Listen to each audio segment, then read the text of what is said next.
우리나라가 가슴 아픈 역사를 가진 것을 잘 알고 있을 겁니다. 가장 최근 우리나라의 긴 역사로 보면 얼마 전이라고도 할 수 있죠. 1910년부터 45년까지 우리는 어떤 시절을 겪었습니까? 식민지 지배, 일본이 일제가 우리나라를 침탈하는 그런 가슴 아픈 일을 겪었죠. 1910년에서 45년까지입니다. 물론 그 이전에 실질적으로 거의 식민지 지배 상황에 놓여 있었지만 공식적으로 식민지 지배를 겪은 시기는 1910년부터 45년입니다. 계산하면 35년간이에요. 따지고 보면 35년 그리 긴 시간이 아닙니다. 저희 부부만 하더라도 이제 곧 결혼한 지 30년이 됐고, 또 저희 자녀들이 벌써 24세, 26세가 훨씬 지나고 있으니까 35년의 시기다. 그러면 한 세대 정도밖에 안 되는 시기일 수도 있어요. 시간이 길지 않았음에도 생각보다 많은 사람들이 식민지 지배에 영합했습니다. 식민지 지배 일제 영합한 사람들을 우리가 뭐라고 말합니까? 친일파라고 하죠. 처음부터 친일파들이 많았던 건 아니에요. 물론 우리가 나라를 판을사오적이라는 사람 이완용을 필두로 해서 민영환이니 그런 여러 사람들의 이름을 기억하고 있습니다만, 처음에는 식민지 지배가 막 시작되었을 때는 여러분들이 잘 알다시피 저항이 많았습니다. 독립운동이 불같이 일어났어요. 우리가 대표적으로 잘 알고 있는 사건이 1919년 3월 1일이죠. 3.1 만세운동 아닙니까? 3.1 독립운동을 우리는 잘 알고 있습니다. 처음에 많은 지식인들이 친일에 반대해서 일제에 저항을 했습니다. 그럼에도 불구하고 시간이 지나자 차츰 변절하는 사람들이 늘어나기 시작했어요. 자, 35년. 길지 않은 시절입니다. 그 시간 동안 물론 처음부터 작정하고 일제에 영합해 호의호식하고자 아예 적극적으로 참여했던 사람도 있지만, 처음에 독립운동을 했던 사람들, 적극적이든 적극적이지 않던 어쨌든 이 친일파가 아니라, 친일했던 게 아니라 처음에는 어쨌든 적극적이든 적극적이지 않았던 독립에 헌신했던 사람들이, 독립운동에 헌신했던 사람들이 제법 많은 수의 사람들이 변절자들이 일어나기 시작했어요.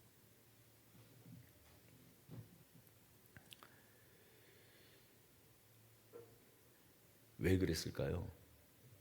혹시 영화 암살 기억하십니까? 네, 전지현, 이정재, 그리고 하정우, 대표적으로 이 세 사람이 기억이 나네요. 그 등장인물이.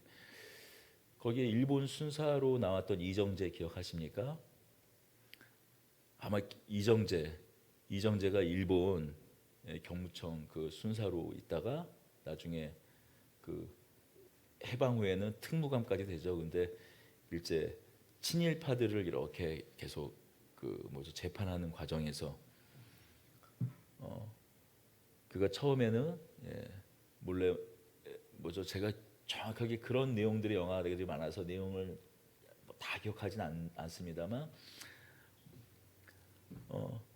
그에게 왜 이렇게 변절을 했냐고 물어봅니다. 그러자 이정재가 이렇게 말해요. 일본이 이렇게 망할 줄 몰랐다고. 일본이 이렇게 빨리 망할 줄 몰랐다고.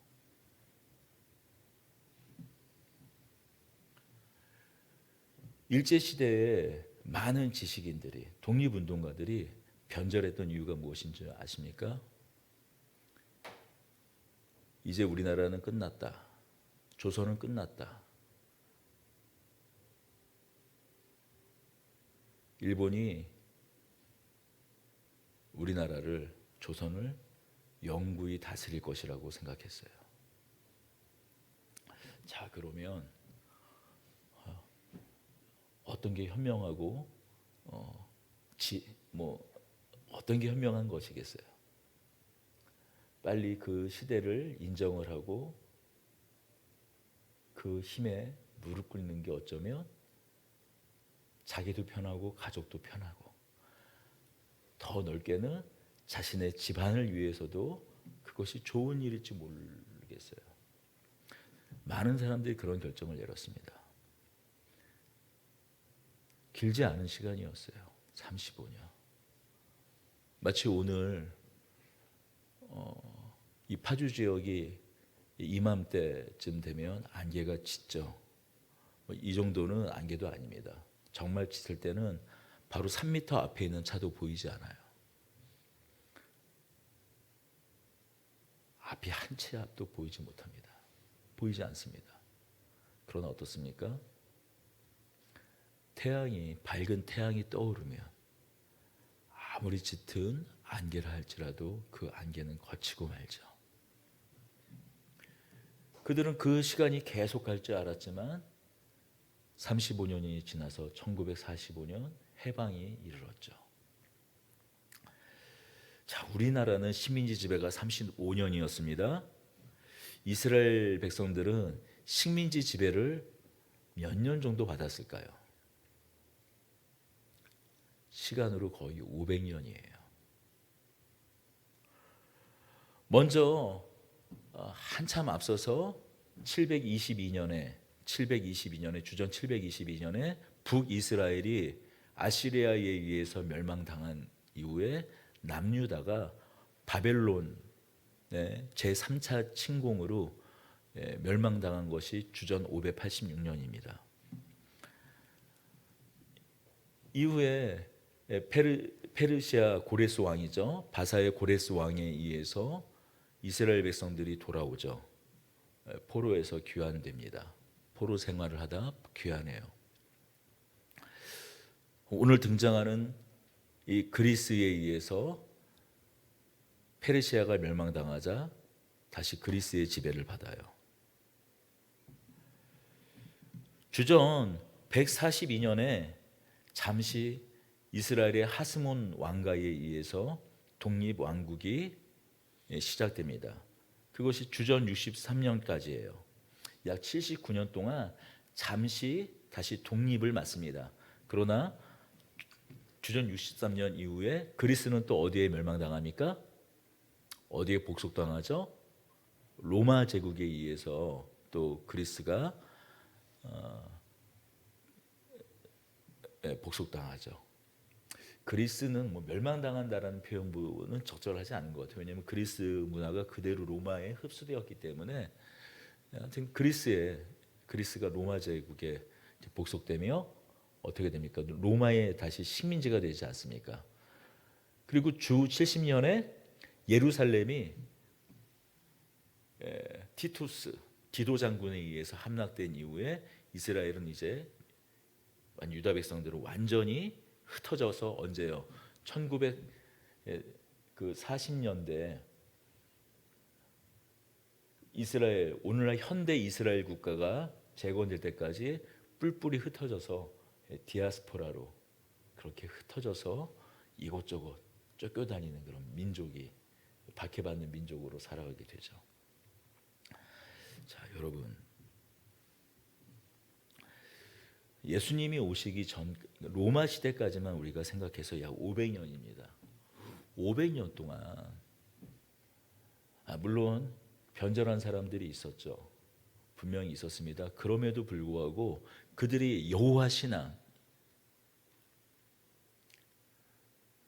신앙을 붙들 수 있는 여러 강성한 왕국들의 앞에 자신들이 무릎 꿇을 수밖에 없었음에도 불구하고 여호와 신앙, 이 하나님 믿는 신앙을 지킬 수 있었던 것, 끝내 변절하지 않고 지킬 수 있었던 이유는 무엇이었을까요? 바로 그들에게 하나님의 말씀이 있었기 때문이에요. 더 구체적으로는 바로 이 다니엘서와 같은 말씀이 있었기 때문입니다.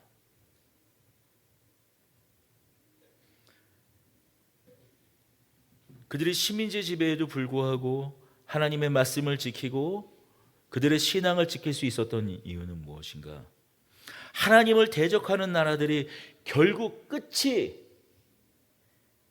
있음을 이 다니엘서와 같은 성경 말씀을 통해서 그들은 알았기 때문이에요. 지금은 마치 뿌연, 아니 짙은 어둠 속을 우리가 지나가고 있지만 결국 이 어둠은 끝이 온다. 반드시 끝이 온다. 이 확신을 바로 다니엘서와 같은 이 하나님의 말씀을 통해 그들은 알 수 있었기 때문입니다. 여러분, 우리 역시 종말 마지막 날을 살아갑니다. 우리 인생에 늘 유혹이 있어요.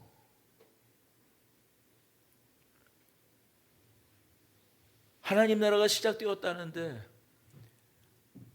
예수님이 이 땅에 오셨는데 이 땅에는 여전히 전쟁과 기근과 핍박과 악한 일들과 지금 당장 지구가 두 쪽이 나도 시원치 않은 일들이 여전히 이곳저곳에서 행해집니다. 거기서 어떤 시대, 어떤 나라, 어떤 곳에서는 뭐 우리나라도 마찬가지죠. 이렇게 평안을 맞지만 예를 들어서 어떤 곳에서는 차라리 죽는 것이 사는 것보다, 아니 사는 것이 죽는 것보다 못한 그런 삶을 살게 되는 경우가 있어요. 그거는 신자나 신자가 아니거나 할 것 없이 똑같이 처해진 현실이에요. 아니 믿는데, 내가 하나님을 믿는데, 하나님 나라를 살아가는데 여전히 하나님보다 더 커 보이는 것들이 우리를 유혹하고 넘어뜨립니다. 때로는 거기에 쓰러지기도 합니다.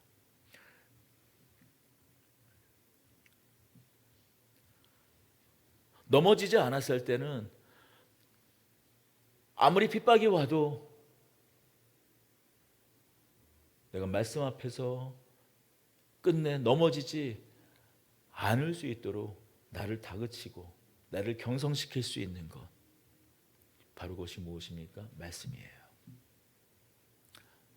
때로 내가 넘어졌을지라도 회개하고 하나님 앞에 다시 일어설 수 있는 것, 그 이유도 무엇입니까? 바로 말씀이에요. 약속의 말씀이 주어져 있기 때문입니다. 바로 오늘 우리가 읽은 이 다니엘서의 이 8장의 말씀은 앞서 다니엘서 7장도 마찬가지지만 이스라엘 백성들의 미래를 다니엘이 환상 가운데 보고 있는 것입니다. 지난주에도 말씀드렸지만 다니엘이 왕들의 그 꿈을 해석할 때 보다 더 구체적으로 그렇게 시대와 역사가 흘러갈 것인데 이스라엘 백성들은 어떻게 하나님 앞에서 살아야 하는가, 아니 어떻게 이 세상에 버틸 수 있는가, 아니 버텨야만 하는가, 아니 버틸 수 있는가. 이스라엘 백성들은, 유다 백성들은 바로 오늘과 같은 이 다니엘서 8장과 같은 말씀을 통해 미리 앞날을 내다보았고, 그리고 자신들의 삶을 통해서 자신과 자신들의 후손의 그 역사를 통해서 하나님의 말씀대로 그렇게 세상이 되어가는 모습을 보았고, 그 약속의 말씀과 같이 그렇게 세상의 진행을 보면서 하나님 편에 어떤 상황에도 불구하고 설 수 있었던 것입니다. 오늘 우리도 마찬가지입니다. 예수님이 오셨지만 다시 오실 예수님, 우리가 그 나를 바라보며 오늘을 이겨낼 수 있는 것이죠.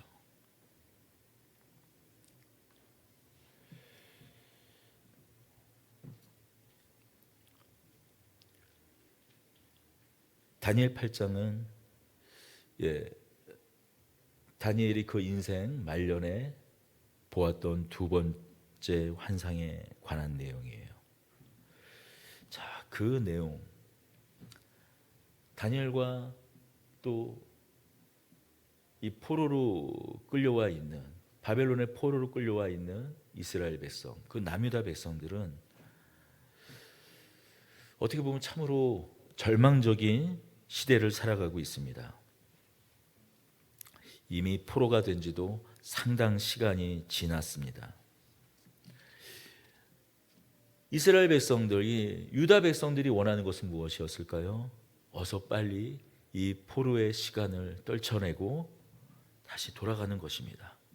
하나님의 긍휼, 하나님의 용서를 받고 다시 가나안 땅으로 돌아가는 것입니다. 그런데 이 8장의 내용을 보면 하나님께서 다니엘에게 주신 환상은 그런 기대와는 좀 사뭇 다른 내용이에요. 환상의 내용을 보십시다. 어떤 환상이었습니까? 먼저 무엇이 나타납니까? 강가에서 수대양이 섰습니다. 두 뿔이 있어요. 한 뿔은 나중 난 뿔로 먼저 난 뿔보다 더 길었습니다. 이 수대양이 이곳저곳을 치고 받고 다니지만 당할 짐승이 하나도 없었어요. 그런데 다시 또 어떤 일이 일어납니까? 서편에서 한 뿔을 가진 염소가 나타납니다. 두 눈 사이 가운데죠. 사람으로 치면 미간쯤에 한 뿔이 난 염소가 나타나더니 수대양에게 달려가서 그 뿔을 꺾어버립니다. 수대양은 그 숫염소를 대적하지 못하죠. 숫염소는 수대양을 짓밟습니다. 다니엘에게 보여준 이 환상의 내용은 이스라엘 백성들이 이제 맞닥뜨리게 될 앞날에 관한 내용이에요. 바벨론도 감당하지 못해서 이스라엘이 멸망당했는데 이제 바벨론 후에 숫양과 같은 나라, 숫염소와 같은 나라가 나타나서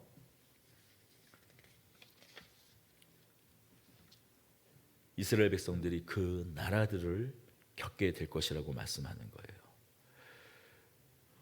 오늘 말씀을 8장 1절부터 27절까지 우리가 빠지지 않고 읽은 이유는 무엇입니까? 환상에 대한 그 환상의 내용을 그대로 해석해 주고 있기 때문이에요. 자, 수량은 어떤 나라라고 말했습니까?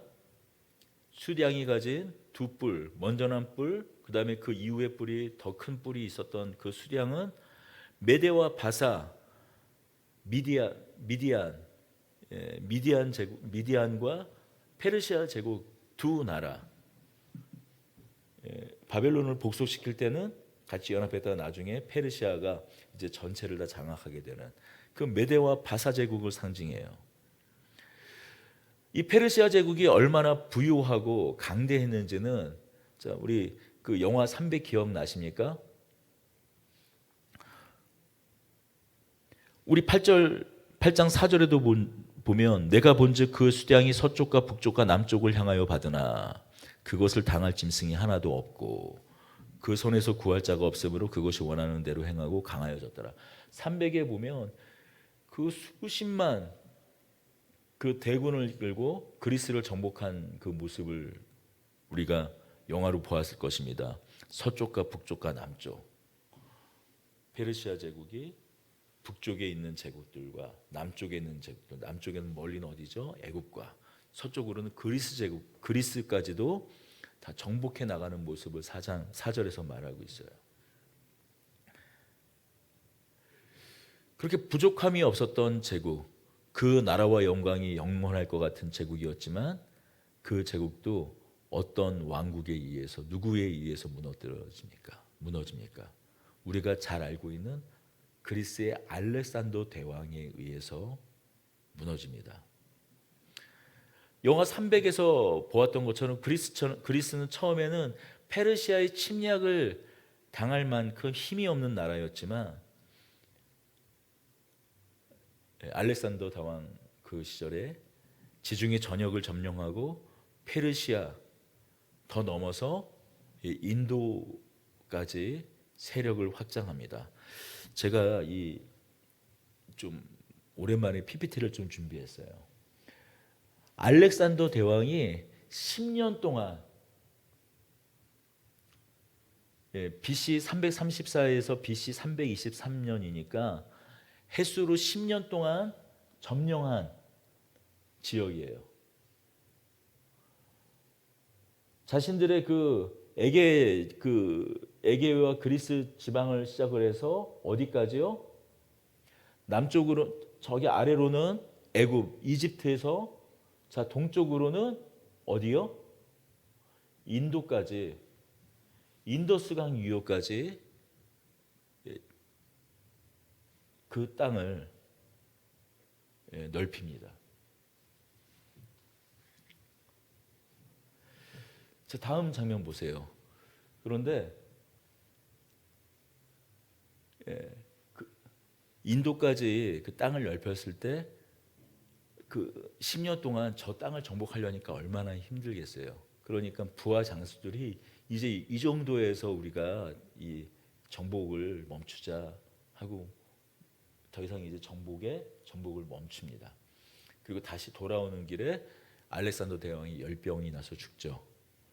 그래서 그 부하 장수 4명이 알렉산더 대왕이 정복했던 그 지역을 4등분해서 4개의 나라, 4개의 왕국을 세워요.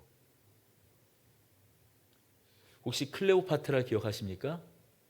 이집트 여왕, 이집트의 마지막 여왕, 그 클레오파트라가 저기 보라색이죠. 보라색 프톨레미오스라는 그 장수가 생긴 일으킨 나라, 알렉산드리아를 수도로 한, 이집트의 알렉산드리아를 수도로 한 프톨레미오스 왕조가 하나 생기고, 그리고 카산드로스라는 사람이 마케도니아, 그리스 지방, 그 유역의 지방을 이제 다스리게 되고, 그리고 녹색은 리시마코스라는 그 장수가 또 그 지방을 다스립니다. 그리고 이제 가장 넓은 지역을 셀루코스가 다스리게 돼서 이렇게 4등분이 되는 거예요. 자, 이렇게 알렉산더 대왕이 지배하던 그 땅이 4등분이 되고 이것이 한동안 유지가 되다가 이제 나중에 이 셀리코스 왕조가 이 나머지 프텔로미가 다스리던 이 애굽을 이집트를 중심으로 한 그 지역을 제외하고는 나머지 2 지역을 전부 다 가지게 돼요. 처음에는 이스라엘을 가나안 땅을 누가 지배를 하냐면 프톨레미 왕조가 다스리다가 나중에는 이 셀류코스 왕조가 이스라엘을 빼앗습니다. 유다 지방은 처음은 프텔로미 그 왕조가 다스리다가 나중에 셀류코스 왕조가 유다 지방을 다스리게 돼요. 자, 여기에 어떤 문제가 생기냐면, 자, 프톨레미 왕조는 지금 어느 지역을 관할하고 있었죠? 이집트를 관할하고 있어요. 이집트는 물론 이스라엘이 이집트의 영향을 이제 완전히 나중에 출애굽한 이후로 벗어나긴 했지만 어쨌든 간에 가장 가까운 곳이었기 때문에 계속 영향을 서로 주고받았어요. 솔로몬 시대까지 솔로몬이 이집트 공주와도 결혼을 하고 그랬잖아요. 그렇게 계속 영향을 이렇게 주고받았었어요. 그래서 이 프톨레미 왕조는 이 이스라엘의 종교와 신앙을 존중해 주었습니다. 세금만 잘 갖다 바치면 되는 거예요. 자신들이 시키는 그 일에만 잘 따라주고 세금만 잘 갖다 바치면 문제가 없었어요. 자, 셀루코스 왕조가 이스라엘을 이제 프톨레미 왕조로부터 빼앗게 된 이후에 처음에 이 셀루코스 왕조의 그 안티오코스 3세는 처음에는 프톨레미 왕조의 그 정책을 따라가다가 이 안티오코스 3세 이은 안티오코스 4세, 안티오코스 4세 에피파네스라는 그 왕에 이르러서 기존에 있던 정책들을 다 무너뜨립니다. 어떤 일을 일으키느냐?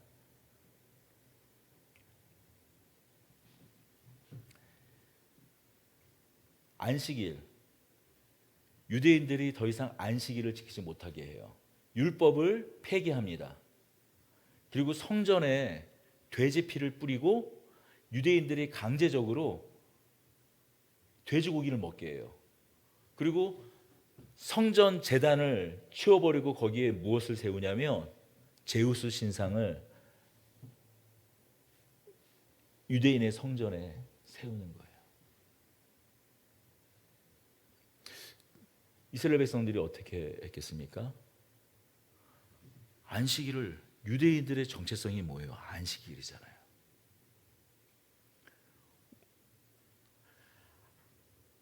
성전은 이 우주의 중심이고 안식일은 모든 시간의 가장 기준이 되는 것이 안식일이에요. 그리고 자신들이 하나님의 자녀, 하나님의 택한 백성이라는 것을 드러내는 표식이 무엇입니까? 할례예요. 안식일 못 지키게 성전에는 제우스 신상을 갖다 놓고 거기에 돼지를 잡아 제사를 지내, 그리고 할례를 못하게 하고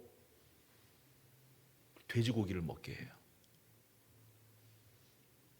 반란이 일어나겠죠. 저항하는 사람들이 있을 겁니다.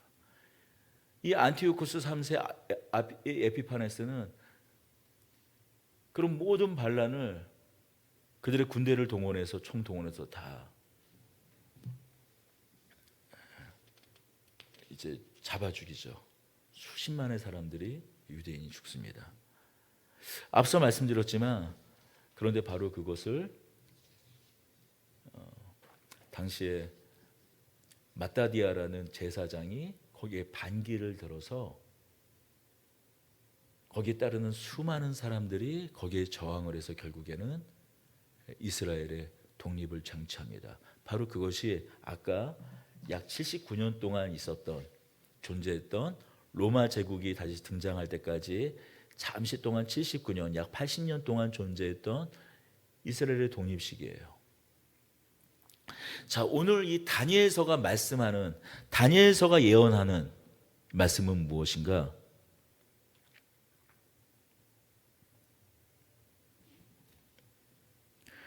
13절, 이 11절부터 12절, 13절을 읽어보겠습니다. 또 스스로 높아져서 군대의 주제를 대적하며 그에게 매일 드리는 제사를 없애버렸고, 누가요? 알렉산더 대왕을 이은 그 이후에 네 왕 중에 한 왕이었던 바로 셀루쿠스 왕조의 안티오쿠스 4세 그 에피파네스 때에 일어날 일을 예언하는 거예요. 백성이 매일 드리는 제사가 넘긴 바 되었고,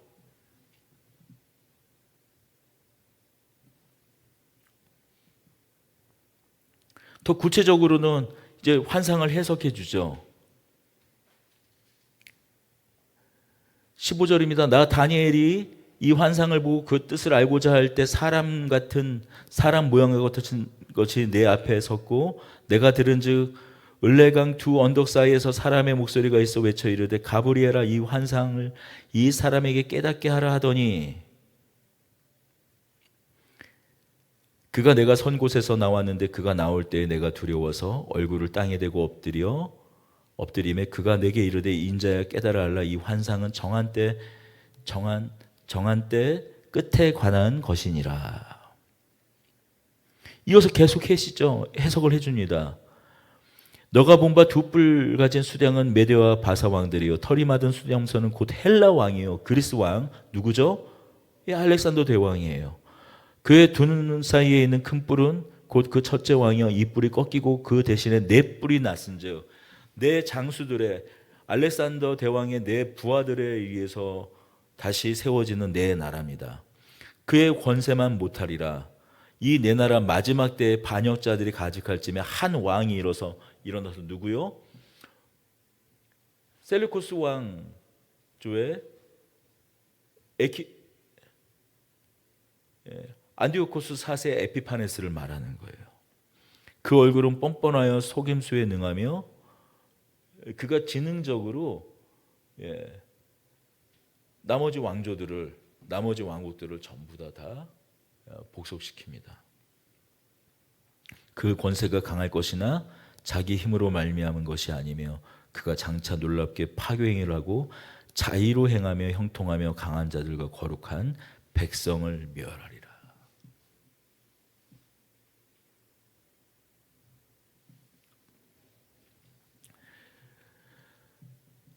다니엘이 이 환상을 볼 때 그리스는 이 그리스 왕국 알렉산더 대왕의 나라는 그때 없었습니다. 하나님은 다니엘에게 앞으로 일어날 일들을, 이스라엘 백성들이 맞닥뜨리게 될 일들을 미리 보여주고 있는 거예요.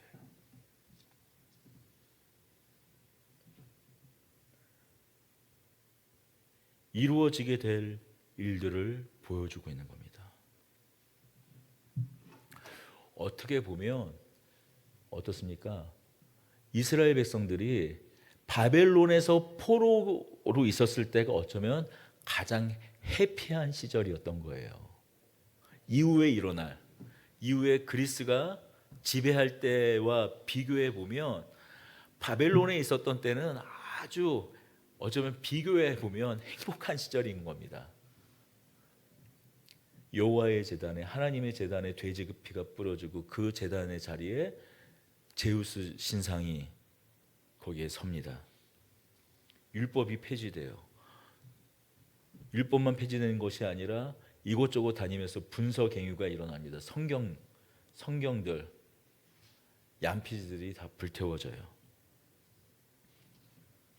할례를 하지 못해요. 앞으로 맞닥뜨리게 될 이스라엘이 겪게 될 일들이에요. 그러나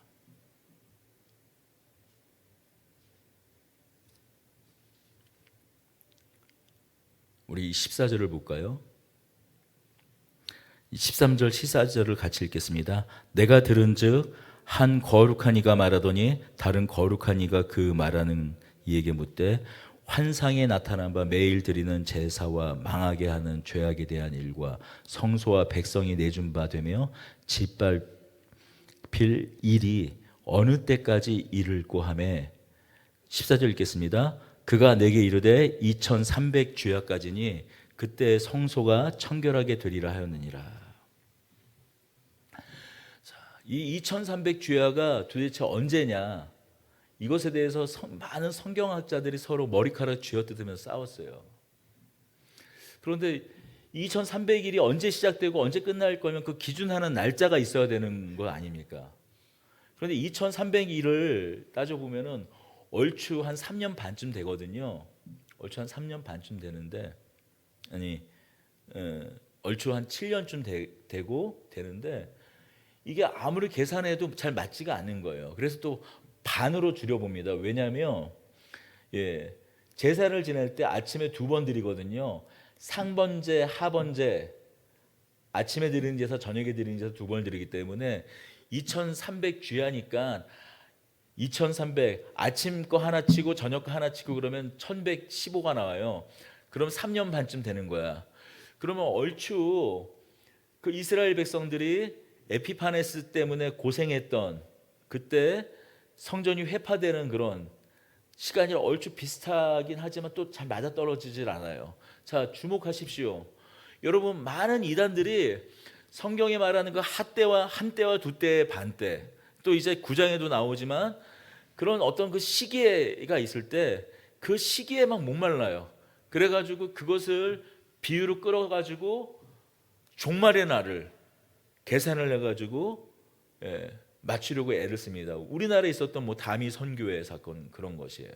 1999년 12월 며칠이었는데 이제 갑자기 그 날은 까먹었는데 하여튼간 12월 28일이었나 하여튼간 지금까지 인간의 역사상 그 성경에 있는 그 날짜를 풀어가지고 맞추려고 했던 그 모든 시도는 다 수포로 돌아갔습니다. 안 맞아요. 우리가 기억해야 될 것은 무엇입니까?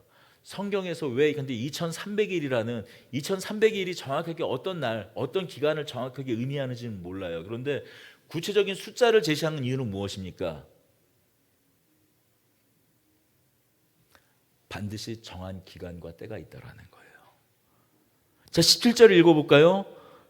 내가 선 곳으로 나왔는데 그가 나올 때 내가 두려워서 얼굴을 땅에 대고 엎드림에 그가 내게 이르되 인자야 깨달아 알라 이 환상은 정한 때 끝에 관한 것이니라.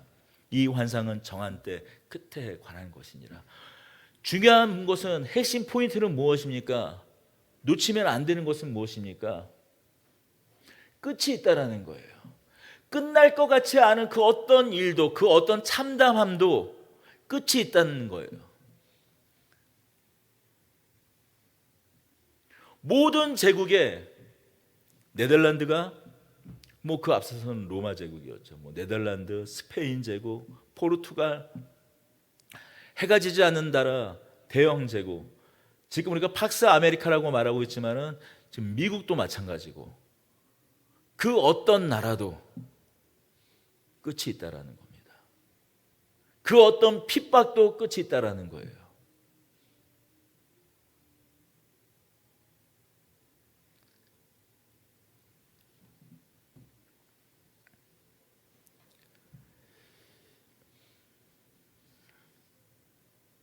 모든 일들이 끝이 있습니다.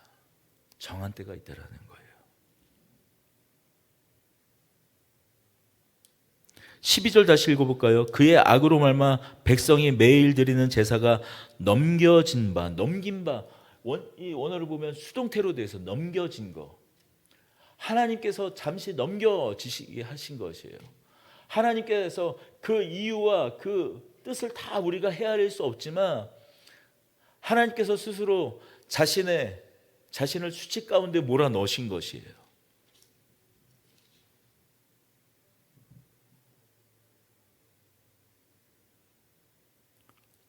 물론 우리는 그것이 우리의 죄로 말미암음인지 알고 있습니다.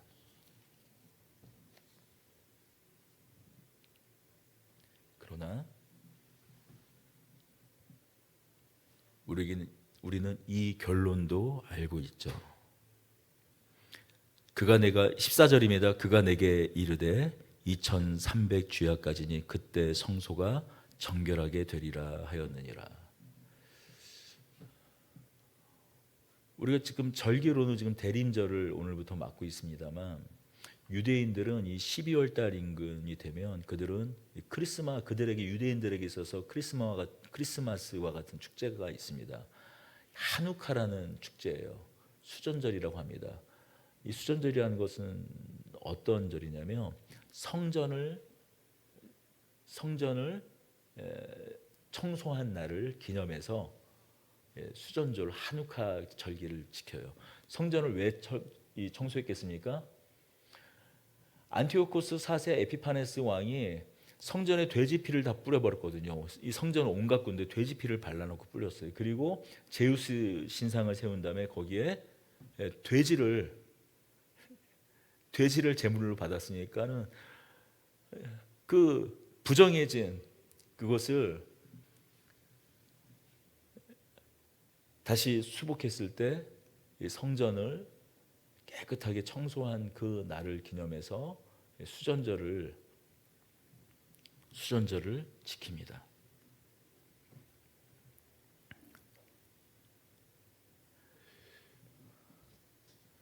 다시 하나님의 성소가 정결해졌죠.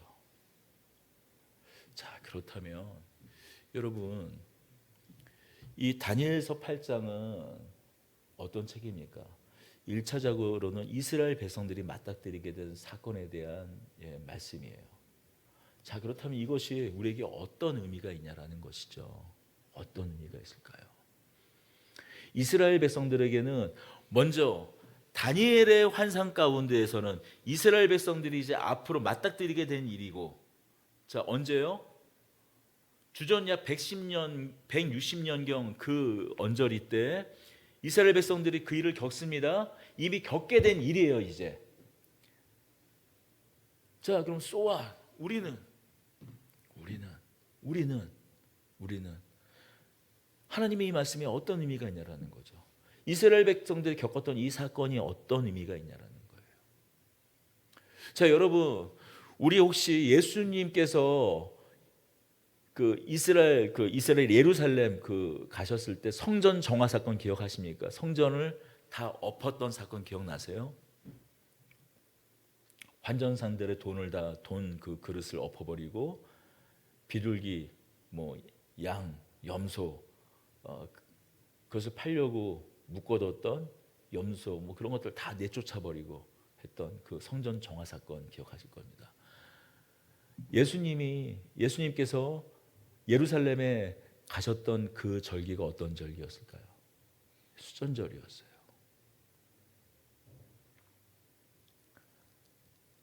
하나님께서 정결케 하셨으나 다시 강도의 소굴이 되어버린 성전을 예수님께서 정결하게 하신 사건입니다.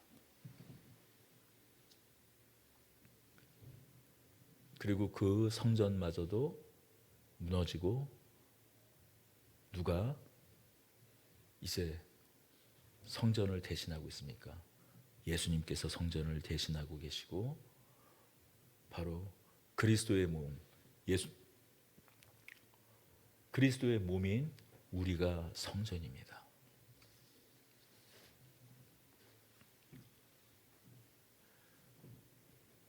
우리가 이 땅 가운데서 사는 동안에 그리스도의 몸, 성전인 우리는 어쩌면 계속 공격을 당할 겁니다. 그리고 때로는 우리의 연약함으로 말미암아 더럽혀질 수도 있어요. 그러나 기억할 것, 이스라엘 백성들 넘겨진 바 되었으나 다시 하나님께서 정한 때 정한 날에 2300주야에 그 기간을 우리가 가늠할 수 없지만 그 정한 때 정한 기간에 정결케 되었듯이 주님께서 다시 오시는 날, 마치 이 세상 나라가 영원할 것 같고 이 세상의 권세가 하나님의 권세보다 더 강한 권세고 우리가 겉으로는 웃으면서 이렇게 하나님을 마치 내가 하나님이 모든 것이냐, 하나님만이 나의 모든 기쁨이냐 이렇게 주일날 웃으면서 교회에 나오지만 다시 세상에선 세상을 예배하고 그렇게 우리의 성전이 그렇게 조금씩 더럽혀져 가고 쓰러져 갈 때 그럼에도 불구하고 하나님께서는 정한 때 정한 기한 어느 날 우리를 정결케 하실 것이라는 그 소망을 놓치면 안 됩니다.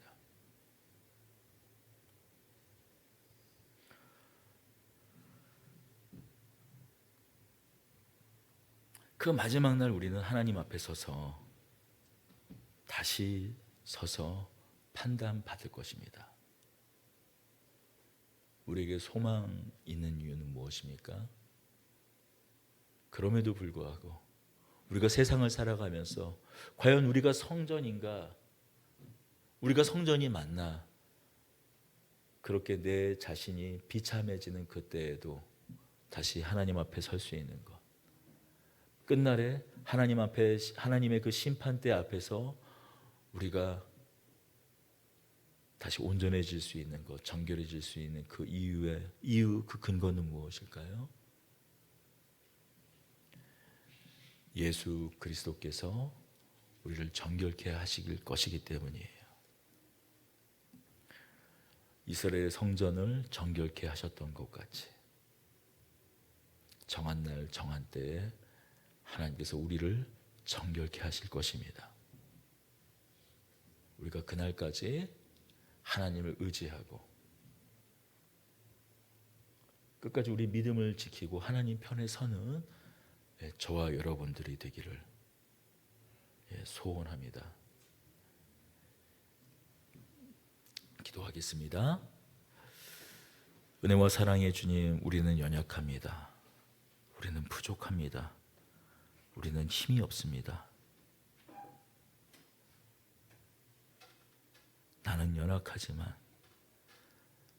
언제나 우리의 반석 되시고 피할 산성이 되시는 주님에 의지하여 나아가오니 우리를 붙들어 주시옵소서.